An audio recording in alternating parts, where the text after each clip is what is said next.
Sir Benjo, sabi ko nga dito kapag nagkukwentuhan kami dito sa newsroom, parang nung panahon natin noon, pinag-usapan na rin yung sex education no? Opo. Pero up until ng panahon ni Brother Ermin, dyan yan na nahigto mo yung mga pag-uusap. Pero ngayon mukhang comprehensive sexuality education.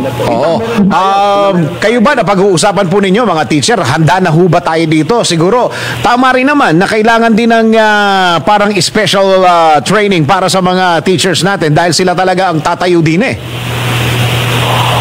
Yes, kailangan talaga. In fact, doon sa hearing,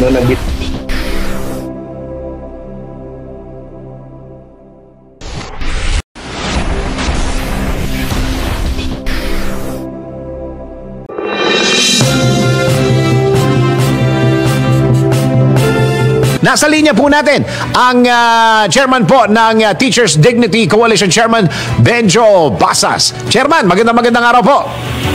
Yes, Sir Dennis. Good morning po. Morning. Nako, Sir Benjo, sabi ko nga dito kapag nagkukwentuhan kami dito sa newsroom, parang nung panahon natin noon, pinag-usapan na rin yung sex education no? Opo.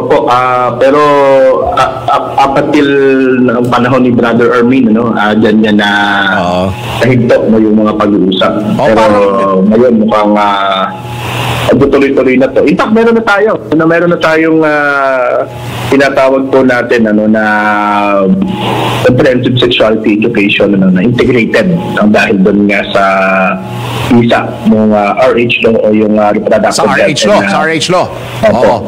Kumusta na ho? Sige, yun na lang muna siguro ang kumustahin natin, Chairman, para mas maganda yung magiging usapan natin. Kumusta na yung latag noon? Kumusta na yung tanggap ng mga teacher? Kayo ba may mga data na dyan o meron na ba kayong mga reaksyon ng mga kabataan? Paano pinag-uusapan? Paano naghahanda si teacher? Sa totoo, hindi naman din masyado itong tansya ko, hindi naman ito masyadong nagiging malaking issue. Dahil ever since naman ay itong mga bahagi na tinuturo sa sexuality education ay tinuturo na rin naman ito kahit hindi pa ganito ang title, hindi pa ganito ang pangalan yung CS. Like for example, sa MAPE, sa health, sa part ng MAPE tinuturo yan, sa science, sa biology or anatomy, tinuturo po yan, sa values education tinuturo din po yan, tungkol naman dun sa mga batas at karapatan tinuturo din yan dun sa araling panlipunan. Pero ngayon ang itong imagine Sir Dennis, ito'y 2018 pa nilabas ng Department of Education. Wala namang reaksyon ibig sabihin parang ito'y nagpapatuloy lamang. Medyo na pag-usapan lang ito ngayon dahil nga dito sa ilang mga panukalang batas like the one that the Congress passed and the House and of course yung bill na nandiyan din sa Senate, sa Senado na mas tinatarget ng mga ng mga kritiko at ng mga nag-o-oppose dito sa comprehensive sexuality education. Kayo ba na pag-uusapan po ninyo mga teacher, handa na ho ba tayo dito? Siguro, tama rin naman na kailangan din ng parang special training para sa mga teachers natin dahil sila talaga ang tatayo din Yes, kailangan talaga. In fact, doon sa hearing na ginawa sa lower house nung Wednesday, na nandun po tayo bilang resource person din doon lumabas at nailabas ng Committee on Basic Education na kulang halimbawa yung training at consultations na ginawa ng Department of Education and yung DepEd naman nire-recognize naman yan at kami rin naman po pinatunayan naman natin na hindi kami dumaan sa mga konsultasyon at hindi pa rin nagkaroon ng comprehensibong training. Ang sinasabi ng DepEd, merong 5-day training for teachers who will be handling subjects kung saan ay integrated itong CSE. Diba? Pero sabi namin kulang yun at isa pa hindi namin din nabalitaan na nagkaroon ng 5-day training for our colleagues. So, ang maganda dito sa Dennis doon sa panukala Sir Benjo, bakit hindi nyo nabalitaan yung training? Bakit hindi nyo nabalitaan? Ano po nangyari doon? Bakit hindi nyo nabalitaan, Chairman? hindi kami naimbitahan. Parang ganun lang kasimple, no? In fact, nung tinanong, no, nung ating nung mga mambabatas, no, kung sino-sino yung mga organization na inimbitahan, parang wala namang mga teachers organization ang kasama, no, doon sa invitation, no? Okay, as you were saying, go ahead po. Opo, no, yun, ang maganda lang doon naman, no, doon sa bill, no, sa Kongreso at even itong inilabas, no, ng ipinasa ng lower house, ito'y merong mabigat na component, no, ng education, no, so training, no, for teachers, no, kaya medyo medyo naman siya, no, dapat, no, yun ang dapat masunod, no, kumbaga, no, hindi na yung parang kagaya ngayon, di ba, na sabihin merong training tapos 4 na o 5 araw lang, no, mas gusto natin talaga dahil maselan ito alam naman ito ng lahat, no, na ito ay maselang usapin, no, kaya hindi maaari, no, na ganoon lamang, no, na hindi ito bibigay, no, ng comprehensive din, no, yung training din dapat. Oo, kasi umaalma yung mga magulang sa online, lalo na yung 0 to 4, Chairman. Alam mo, sa Dennis, no, with due respect, no, doon sa mga umaalma, no? Opo, at doon sa kanilang nilabas, parang hindi kasi yung match, no, doon sa nakalagay sa mga bills, diba, parang panggulat yun, parang yun ay ginagamit para hikayatin yung mga magulang na tama ka na umalma, no, at ibasura itong bill. Wala namang gano'n. Yung sinasabing 0 to 4, di ba? Yung mga ganyan, no? Yung tuturo yung masturbation, yung mga ganyan. Wala namang pong gano'n, no? Doon sa ating bill. In fact, doon sa bill po, no, na nakasalang sa Senado, malinaw nga doon, no?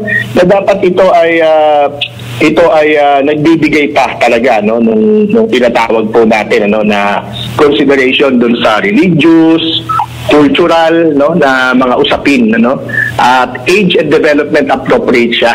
Ibig sabihin hindi siya ituturo, no, o hindi tatalakayin, no. Tatalakayin siguro mas ang mas tamang termino, no. Hindi siya tatalakayin doon sa mga bata na hindi pa abot, no, batay doon sa ating pagkataya, no, sa program ng edukasyon, ano po. Oo, saka dagdag na training para sa mga teachers tulad ng sinasabi mo, Chairman. Tama po. Yun po yung hinahabol natin po. Oo, parang mas maintindihan ng mga kabataan, lalong-lalo na yung proper guidance dahil ito nga may binabasa ako kanina dito, hindi ko lang masyadong yung teenage pregnancy na tumaas. Alam nyo itong data na ito, Chairman, ano? Opo, no, isa tayo, no, sa pinakamataas, in fact, no, hanggang po sa may mga kaso ng teenage pregnancy sa buong mundo.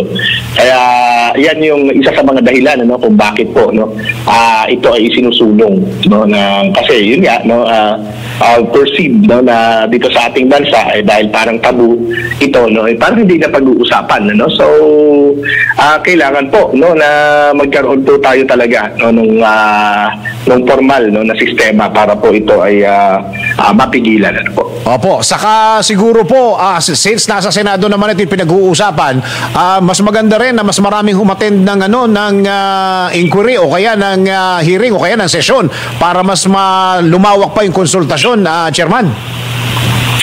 Tama po.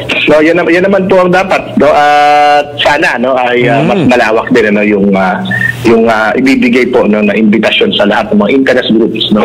Kasi pag ganito maglalabanan lang ito sa social media ng propaganda, no, which is wrong, di ba? Dapat doon tayo, no, kung kailangan natin. Well, syempre, alam naman natin, no, na yung social media ay ginagamit din naman talaga natin para sa information, no, pero yung paano matatapatan, ano, yung magkabilang panig, no? Paano magtatapatan yung magkabilang panig, no, doon sa mga arguments ay may kita po yan, no, sa deliberation po, no, doon sa Kongreso. Yun, wala pa namang finality ito. Siguro dapat mas lalong laliman yung pag-uusap diyan tulad nung sinabi natin na, Chairman, yung konsultasyon as lumawak ng lumawak at yung kamalayan ng both pati teachers at parents ay medyo mas tumaas pa kasama dyan yung edukasyon. Tama po, no, tama po. Provided rin po yan, no, doon sa bill, no, yung paano i-educate pati yung mga out of school youth, pati yung mga magulang actually. Tama. Okay. Sir Benjo, maraming salamat po. Yes po, maraming salamat din Sir Dennis, no, sa opportunity. Thank you. Si Chairman Benjo Basas ng Teachers Dignity Coalition.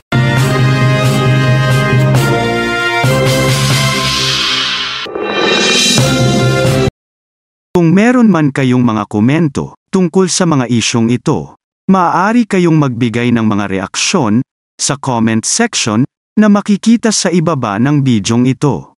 Maraming salamat, at kung ikaw ay interesado ng mga bidyong tulad nito, mangyaring suportahan ang channel na ito sa pamamagitan ng pagpindot ng like, pag-share ng mga video, at kung bago ka pa lang sa channel na ito, please subscribe sa channel na ito at pindutin ang notification bell at piliin ang all upang maabisuhan ka para sa mga paparating pang mga videos.